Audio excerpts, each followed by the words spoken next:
If you're planning a cruise out of Port Everglades in Fort Lauderdale, Florida, and you want a hassle-free, budget-friendly parking solution, you're in the right place. Today, we're diving into Park by the Ports, a service designed specifically for cruise travelers. I'll walk you through how their cruise parking works, how to book, and even share a little bit about their history. Let's get started. Ahoy, travelers. It's Amy here to help you make your travel experience a success. We tried something new when parking during our celebrity cruise that left out of Fort Lauderdale, Florida, and it was such a seamless and easy process that I wanted to share with you. Now, I'm going to give credit to my wonderful mother for discovering this little gem. So, Park by the Ports is a parking service based in Dania Beach, Florida. It's less than 3 miles from Port Everglades. It's one of the busiest cruise ports in the world, so having some convenient parking is a really good thing. Park by the Ports allows cruise passengers to do exactly that. Park their cars securely and affordably by the port while they set sail. The cruise parking lot is located in the northwest corner of the casino at Dania Beach's parking lot at 100 Fronton Boulevard. Now, while it wasn't hard to find, we weren't exactly expecting to pull into a giant casino parking lot. So Park by the Ports doesn't have this large building that you can look for. It's set up in a section of a very large parking lot, very large. And even with signs set out for event parking that was also going on while we went to go park, we were still able to easily follow the directions we were given to the entrance that led us into the section of that lot that's dedicated to Park by the Ports. Now, while it is set up in one section of that much larger parking lot, it's a secure CCTV monitored facility with professional staff that's going to ensure that your vehicle is safe while you're enjoying your cruise. So what sets them apart? First of all, low rates. So starting at just $10 a day compared to $20 at the port, plus free shuttles for up to 4 passengers, and they do extras like luggage assistance and even mobility scooter rentals for $20 a day. They are all about making your pre-cruise experience smooth and stress-free.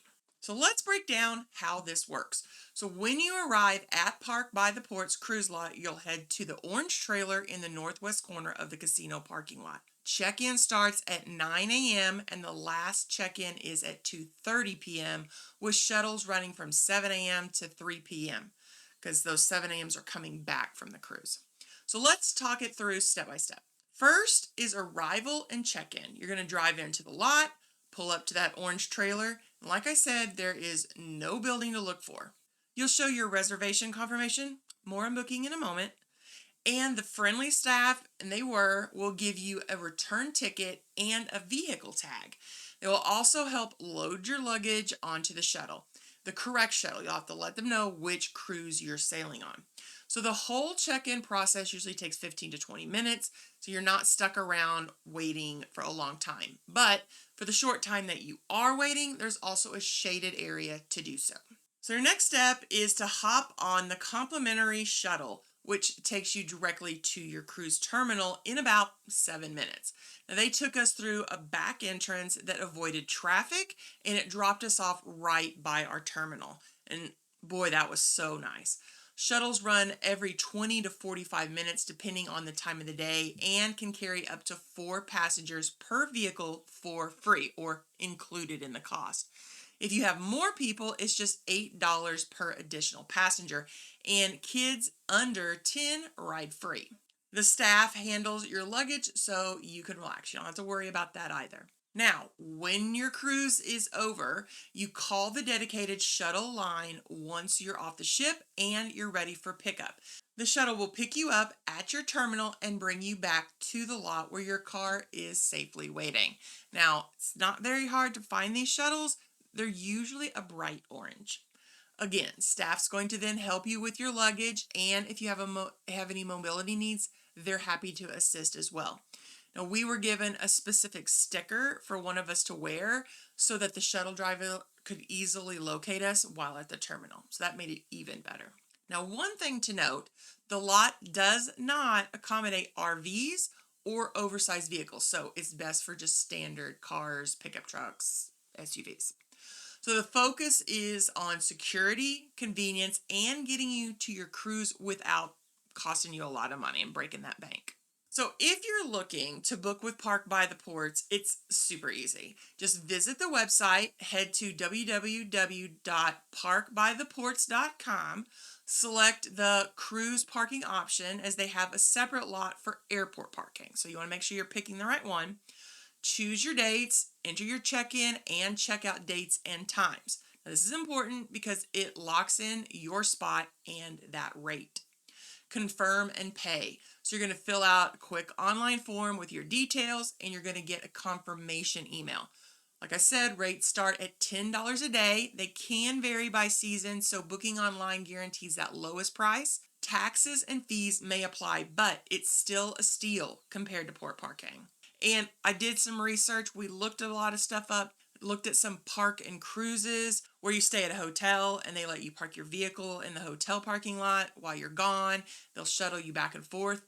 There were no hotels that had their own dedicated shuttle, but instead they used a shuttle service.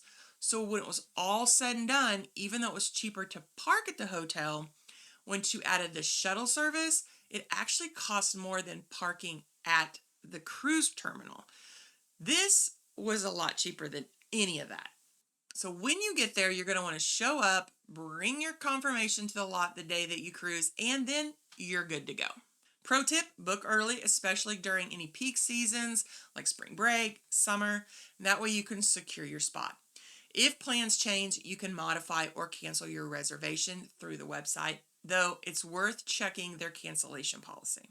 So let's look at a brief history. Park by the Ports started in 2011 with a simple mission to make parking easier and cheaper for travelers in Fort Lauderdale, which I feel like they really did. Now, the company saw an opportunity to serve both cruise passengers at Port Everglades and flyers at Fort Lauderdale Hollywood International Airport. So by setting up 2 dedicated lots at the casino at Dania Beach, they created a convenient hub just minutes from both destinations. So over the years, they've served thousands of customers, earning a solid 4-star rating. Cruisers love the friendly staff, quick shuttles, and savings. Since its start, Park by the Ports has added services like vehicle maintenance, so think oil changes or car washes while you're away. We didn't try any of that. I didn't actually go far enough into the website to locate how much this would be. And of course, the mobility scooters. This shows their commitment to evolving with customer needs. I would love it if Park by the Ports expanded into other popular U.S. ports. For those of us who drive to our cruise ports, getting through all the traffic and finding where to park can be stressful. This is especially true when it's your first time at a cruise port. Some ports can be stressful no matter how many times that you've been there, just due to the traffic alone. Sometimes it takes you an hour or more to get through the traffic to get to the port to drop off your luggage, to get to the port parking. This cuts all that out. So having something like this parking option, which isn't located right next to the port, but offers drop-off service right at the terminal, really takes a lot of stress out of the worst part of cruising. And let me just tell you, as he was driving across to get there, the stuff he had to do, our driver had to do to get there, you could tell he really knew the area. He knew how to do it. I would have been so confused. So anytime we try something new or find a way to make embarkation day less stressful, I'm going to share that information with you. So let me know if you have used Park by the Ports and what you thought of it. If you have any other great suggestions on port parking, no matter the port, drop that below and share it with others. Well, are you ready for more information on cruising? Why not stick around and check out this video and then come back for more information designed to help you have an amazing cruise. Have a blessed week, everyone.